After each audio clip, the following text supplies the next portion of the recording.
All right, fam. Welcome back to Deep Dive Reddit Stories. Okay, picture this. It's like 7 a.m. You've somehow dragged yourself out of bed, maybe chugged some questionable coffee. Mm-hmm. You're just trying to get your main character energy on for the day, you know?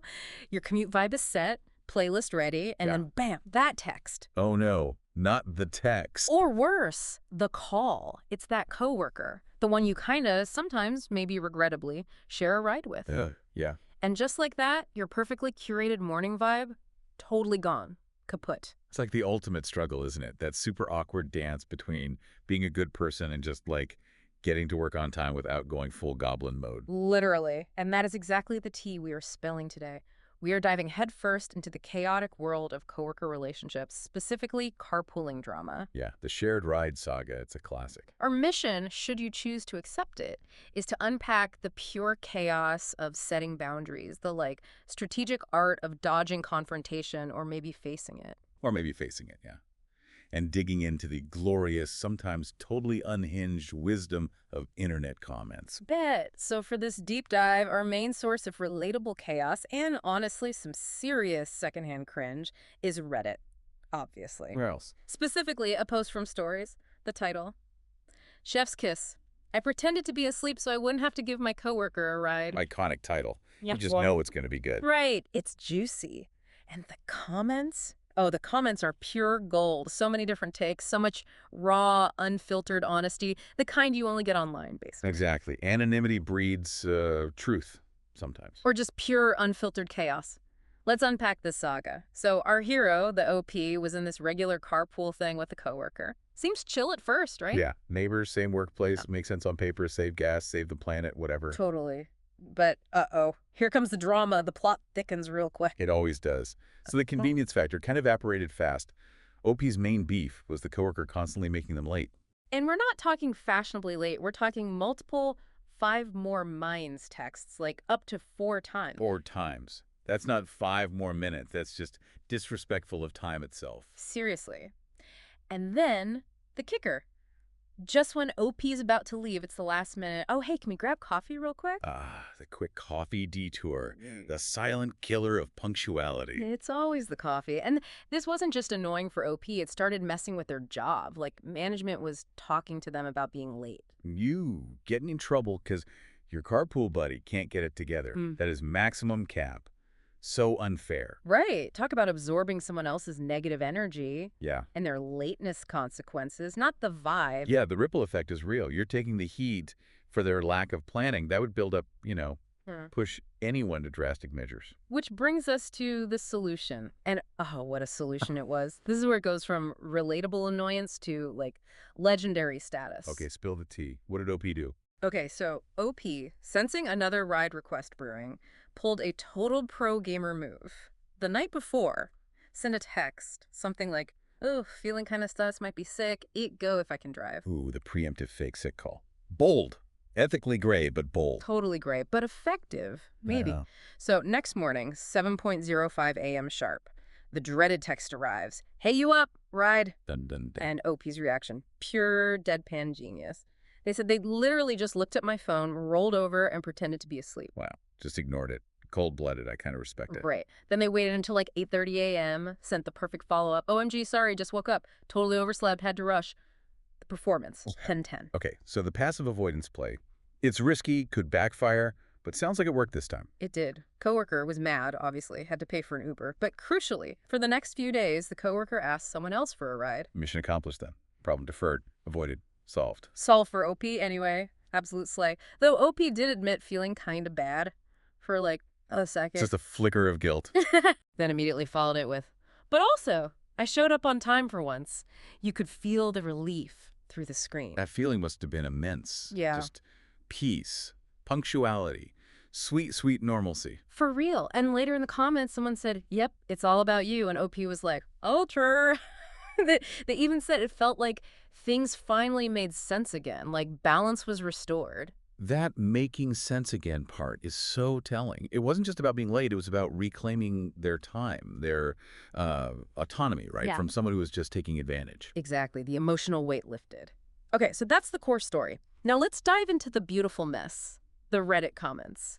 This is where the real fun begins. Yes. The peanut gallery weighs in. What was the main vibe? Well, first up, you had team directness. A lot of people were basically like, dude, just talk to It's her. a logical approach. Yeah. Did anyone have specific advice? Oh, yeah. Core Cricket was straight up. Tell her the cutoff time. If she's not there, you leave. Simple. Effective. Clear boundaries. Makes sense. Then Crazy Cat Laid X4 laid out a whole script. Sure, I'll pick you up, but I leave your place at X time. Not in the car. I'm gone. Like, zero ambiguity.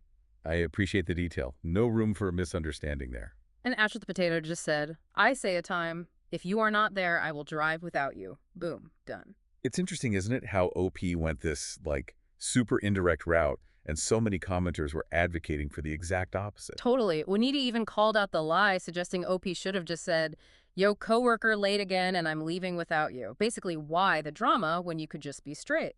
It does make you wonder, was direct confrontation tried before? Or was it just too daunting? Maybe. Because Ruz did what summed it up perfectly.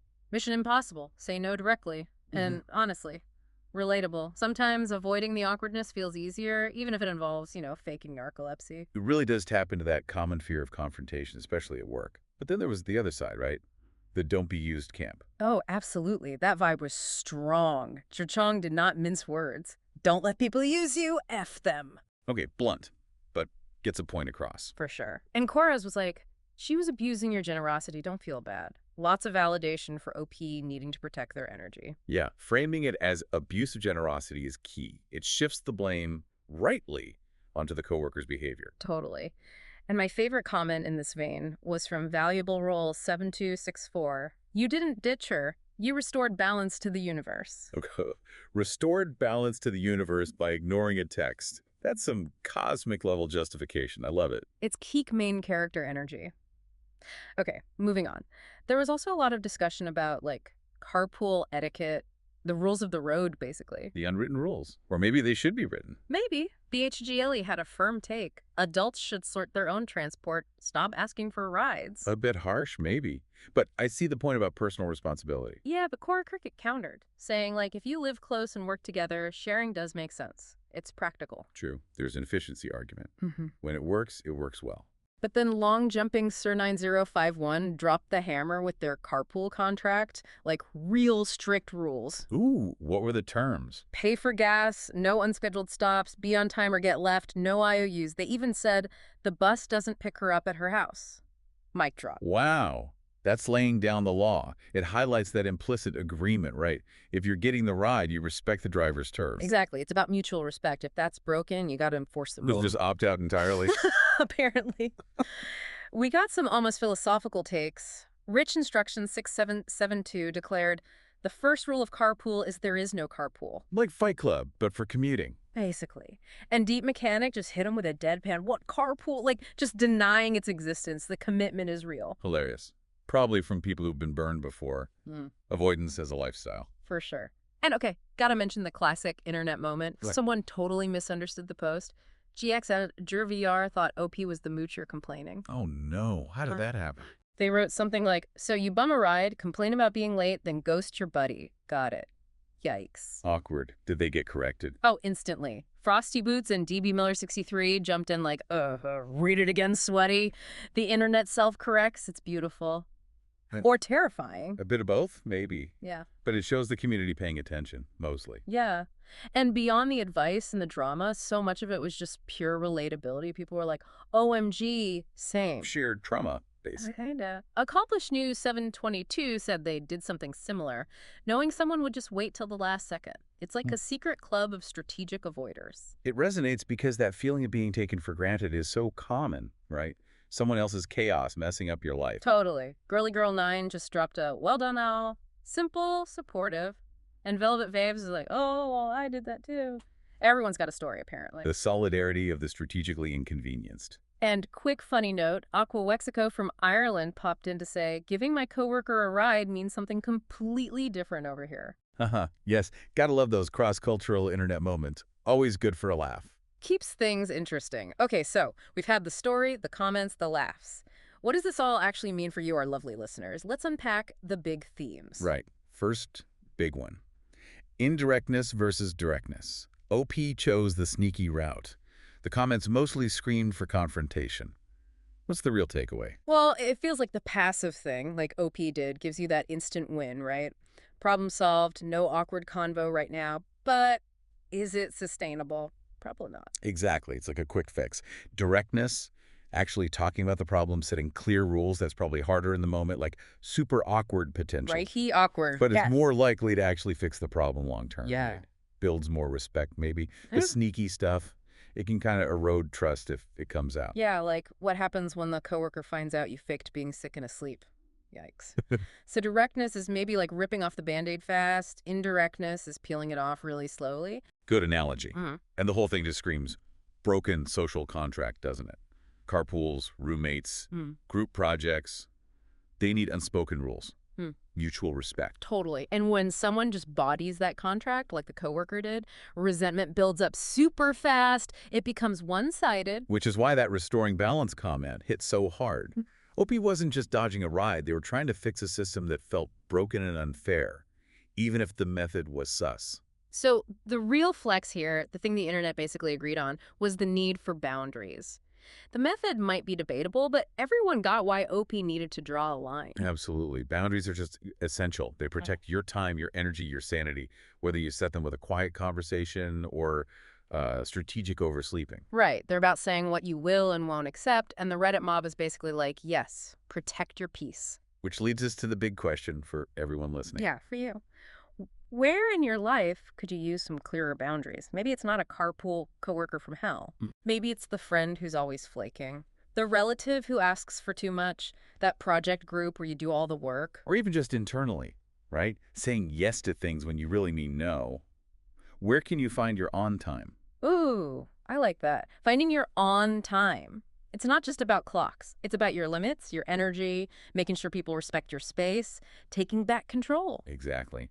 Not letting someone else's chaos dictate your life. So, wrapping up this wild ride through carpool hell, the takeaway. Yep. Sometimes, yeah, maybe a little strategic oversleeping, a bit of passive boundary work, even if it feels messy. It can actually help you reclaim your time, restore that balance. It's kind of ironic, isn't it? Hmm. But it seems to work sometimes. Which leaves us with one final thought for you to chew on. Lay it on us. What's that super delicate balance between being kind, being generous, and just? Protecting yourself in these shared situations. Is directness always the best way? Hmm. Or can a clever, maybe slightly shady maneuver sometimes be the quickest path to peace, especially if being direct feels impossible or hasn't worked? Deep. So, what carpool rules are you living by, fam? In your commute, in your friendships, in your life, and are they actually working for you? Something to think about. For sure. Well, that's all the tea we have time to spill today on Deep Dive Reddit stories. Thanks for joining the chaos. Yeah, thanks for listening. If you vibed with this deep dive into internet drama and boundary setting, definitely hit that subscribe button and please drop us some comments. We want to hear your nightmare carpool stories or boundary wins. We feed on the drama. We really do. Okay, catch you on the next deep dive. Bye, fam.